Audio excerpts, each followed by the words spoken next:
अरे डॉक्टर साहब, कुछ करने का मन नहीं करता, हर समय पड़े रहने की इच्छा करती है, शरीर में ताकत ही नहीं है। अब बताओ सही होंगे तो होंगे कैसे? ये जो वर्ड्स है ना, ये जो शब्द हैं, ये सिर्फ एक मरीज के नहीं है।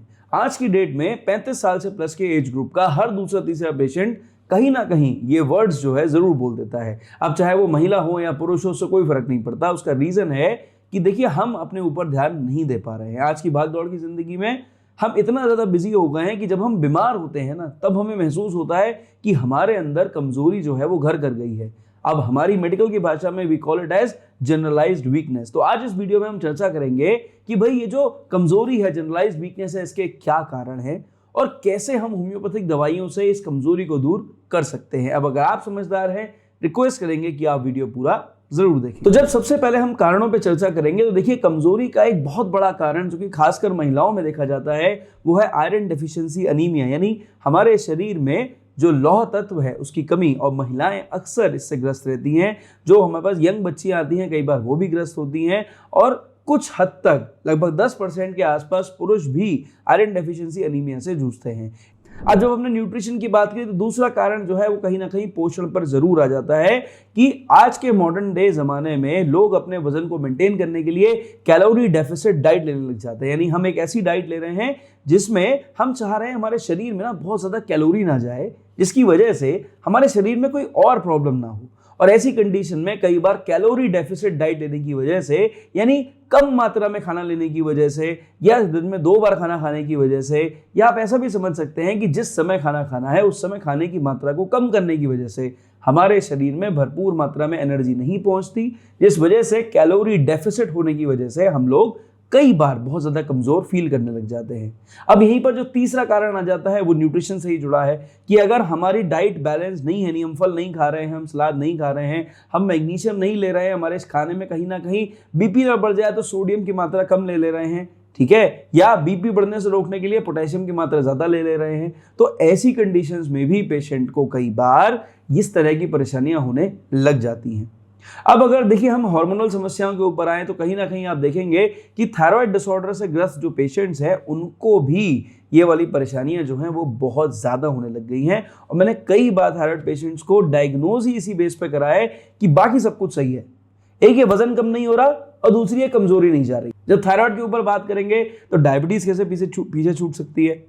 कुछ ऐसे पेशेंट्स होते हैं जिनको पता ही नहीं है कि उनकी डायबिटीज बढ़ रही है, रैंडमली इन्वेस्टिगेट कराया तो पता चला कि हाँ भाई ब्लड शुगर लेवल बढ़ा हुआ है, और ऐसे में मरीज जो है वो कमजोरी फील कर रहा है, उसे बढ़ रहने की इच्छा कर रही है, उसे इंप्रूवमेंट नहीं आ रहे हैं।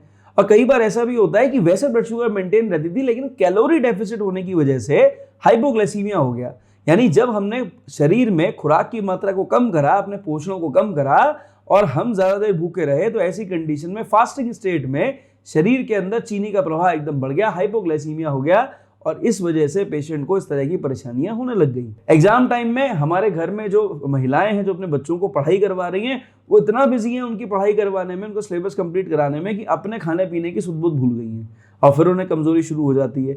तो कई बार देखिए कुछ ऐसे कारण हैं जहां पे कहीं ना कहीं हम अपने न्यूट्रिशन पे ध्यान नहीं दे पाते और स्ट्रेस हमारे ऊपर ओवर पावर कर जाता है। इस वजह से भी लोगों को जनरलाइज्ड वीकनेस या कमजोरी की शिकायत होने लग जाती है।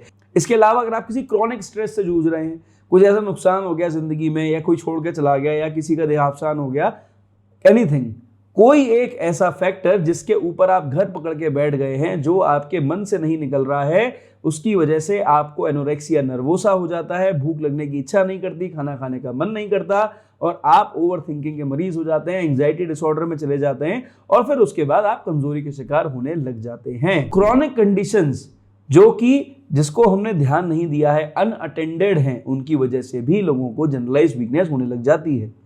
और अगर आज के मॉडर्न जमाने में हम इन्वेस्टिगेशंस की बात करेंगे तो भैया आज की डेट में हर एक दूसरा पेशेंट रिपोर्ट लेके आ जाता है 7-8 पन्नों की, डॉक्टर साहब विटामिन B12 हमारा कम है, D3 हमारा कम है। देखो भैया, ये भी कारण हैं, लेकिन इनको प्राइम कारण मत समझो। अब देखिए, इससे पहले कि हम इन्वेस्टिगेशंस की बात करें, एक आखिरी कारण जो है ना वो आपको समझ लेना जरूरी है, और वो है आपकी नींद, जो कि मैं अभी थोड़ा सा मिस कर गया। देखिए नींद जो है ना वो कहीं ना कहीं एक बहुत इंपॉर्टेंट रोल प्ले करती है फटीग को बॉडी में कम करने के लिए। कई बार ज़्यादा सोचने की वजह से भी नींद नहीं आ पाती, डिस्टर्ब स्लीप हो जाती है, और कई बार बहुत ओवर थिंकिंग की वजह से हम इंसोम्निया में चले जाते हैं। तो ये भी एक बहुत इंपॉर्टेंट रीज़न है कि हमारी बॉडी फटीग रिकवर नहीं होता और हम जनरलाइज वीकनेस यानी कमजोरी से ग्रस्त हो जाते हैं। इसके ऊपर ध्यान देना कहीं ना कहीं बहुत ज़रूरी है, डॉक्टर के संग परामर्श करना भी इंपॉर्टेंट है। अब चलिए बढ़ते हैं इन्वेस्टिगेशंस के ऊपर। भाई देखो, सबसे पहले बात करेंगे आयरन डेफिशिएंसी एनीमिया की। तो हमें यहाँ पे सीबीसी कराना है पेशेंट का, उसके संग में ईएसआर कराना है, सीरम फेरेटिन लेवल्स चेक कराने हैं, और total iron binding capacity TIBC बोलते हैं, ये टेस्ट हमें कराना जरूरी है, जिससे पता चले कि आखिर क्या कारण है आयरन डेफिशिएंसी एनीमिया के। इसके अलावा जरूरत के हिसाब से हमें पेशेंट का thyroid profile T3 T4 TSH करा लेना चाहिए। जरूरत के हिसाब से अगर डॉक्टर को लगता है तो free T3 FT3 FT4 TSH की कराने की जरूरत पड़ सकती है। HbA1c डायबिटीज के लिए जरूरत पड़ने पर रैंडम ब्लड शुगर भी होना चाहिए, नहीं तो अदरवाइज पेशेंट HbA1c के संग में फास्टिंग ब्लड शुगर का सैंपल की रिपोर्ट लेकर आए तो और भी बेटर रहता है। इसके संग में हमें पेशेंट के न्यूट्रिशन पे ध्यान देना है, तो इसलिए विटामिन B12 विटामिन D3 के लेवल्स तो इंपॉर्टेंट हैं, लेकिन मैग्नीशियम को भी हमें नहीं भूलना चाहिए। ये भी एक इंपॉर्टेंट कारण है जो कि कमजोरी के लिए कहीं ना कहीं जिम्मेदार हो सकता है। अब आपने सारे लेवल्स चेक कर लिए, तो इसके बाद कहीं ना कहीं देखो यूरिन आरएम चेक कर लो, देख लो भाई किडनी में कोई दिक्कत तो नहीं आ रही है। एक बार स्टूल रूटीन माइक्रोस्कोपी चेक कर लो, कहीं पेट संबंधी कोई परेशानी तो नहीं है।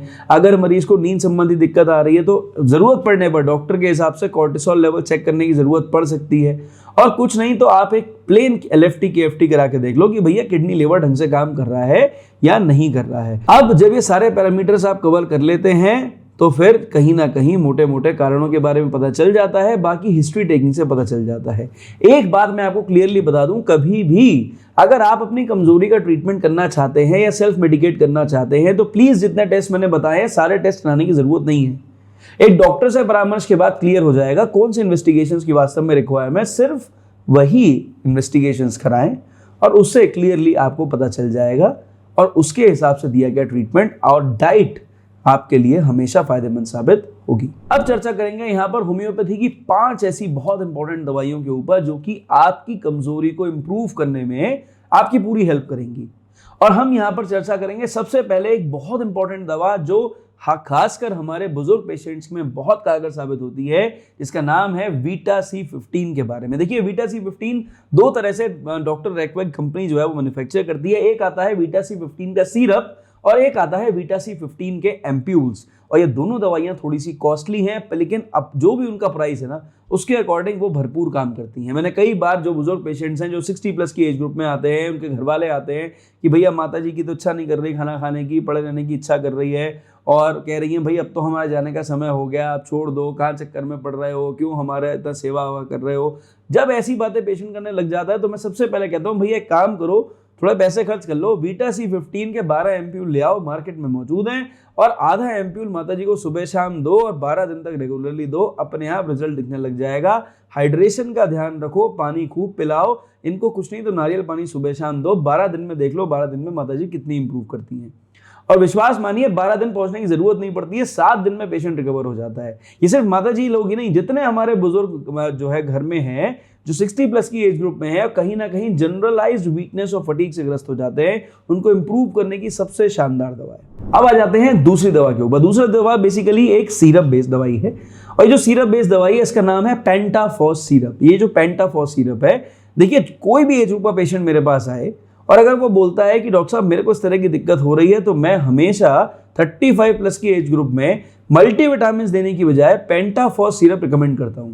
और देखिए जो पेंटाफॉस सिरप है ना, ये वैक्सीन कंपनी का आता है, इसके अलावा भी और कंपनीज कहीं ना कहीं बनाती होंगी जरूर, पर मैं वैक्सीन कंपनी का यूज करता हूं। ये पेंटाफॉस सिरप जब भी मैं किसी पेशेंट को दिया है 2.5 ml सुबह शाम के हिसाब से डोसेज में जब भी हम देते हैं, तो हमेशा 15 दिन के अंदर पेशेंट की ये वाली स्टेट इंप्रूव हो जाती है। लेकिन हम हमेशा रिकमेंड करते हैं कि भैया मरीज की कंडीशन के हिसाब से उसकी डाइट एक्सरसाइज रूटीन सेट करो, रिपोर्ट्स इन्वेस्टिगेशंस देख लो और उसके हिसाब से दवाई पेशेंट को दो, तो हमेशा अच्छे रिजल्ट्स मिलते हैं, लॉन्ग स्टैंडिंग रिजल्ट्स मिलते हैं, मरीज हमेशा धन्यवाद देते हुए ही वापस आता है। अब जरा बात कर लेते हैं आयरन डेफिशिएंसी एनीमिया के बारे में। भाई देखिए बहुत सारे लोग आयरन डेफिशिएंसी एनीमिया से ग्रस्त होते हैं और जब भी हम इन्वेस्टिगेट कराते हैं हमें दिखे तो हम सबसे पहले रिकमेंड करते हैं कि आप डाइट पे बहुत अच्छे से फोकस करो। अगर आपका TIBC यानी टोटल आयरन बाइंडिंग कैपेसिटी बढ़ा हुआ है तो अगर आप अच्छी डाइट लोगे आपका सीरम आयरन लेवल बढ़ने लग जाएगा, हीमोग्लोबिन इंप्रूव होगा, आयरन डेफिशिएंसी एनीमिया इंप्रूव होगा और आपकी वीकनेस इंप्रूव हो जाएगी।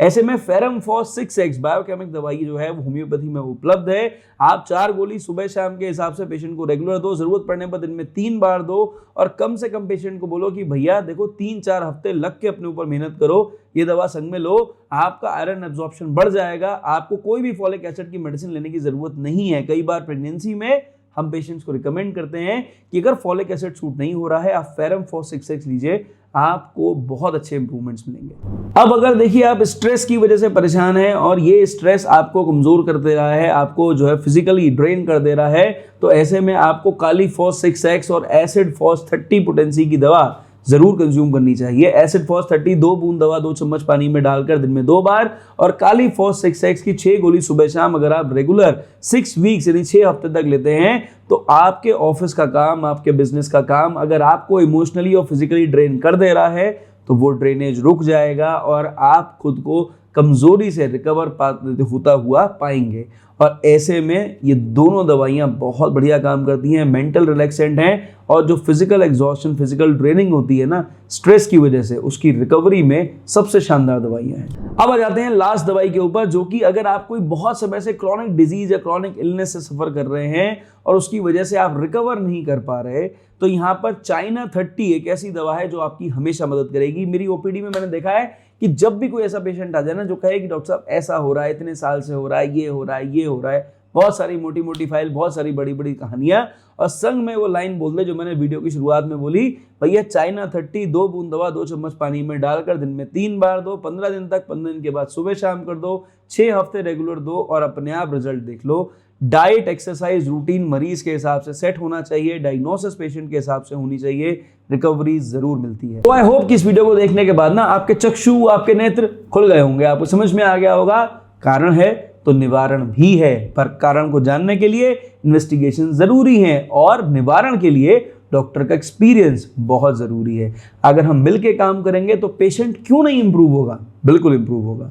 तो भाई अगर आप जानकारी से संतुष्ट थे, रिक्वेस्ट करेंगे चैनल पर पहली बार आए थे ना, सब्सक्राइब करके जाओ। आपका सब्सक्रिप्शन हमें देता है बहुत सारा मोटिवेशन। और अगर आप रेगुलर वीडियोस देखते हैं, आप थम्स अप जरूर दिया करो, कमेंट सेक्शन भर दो, कोई और दवा हो दूसरे की मदद कर पाए जरूर बताओ, इन दवाइयों से फायदा हो तो भी जरूर बताओ। मुझसे परामर्श चाहिए, इस नंबर पे व्हाट्सएप पे मेरे स्टाफ से बात करें, अपॉइंटमेंट मिलेगा, मैं आपसे बात जरूर करूंगा। इस वीडियो में सिर्फ इतना, मेरी तरफ से नमस्कार, थैंक यू एंड जय हिंद।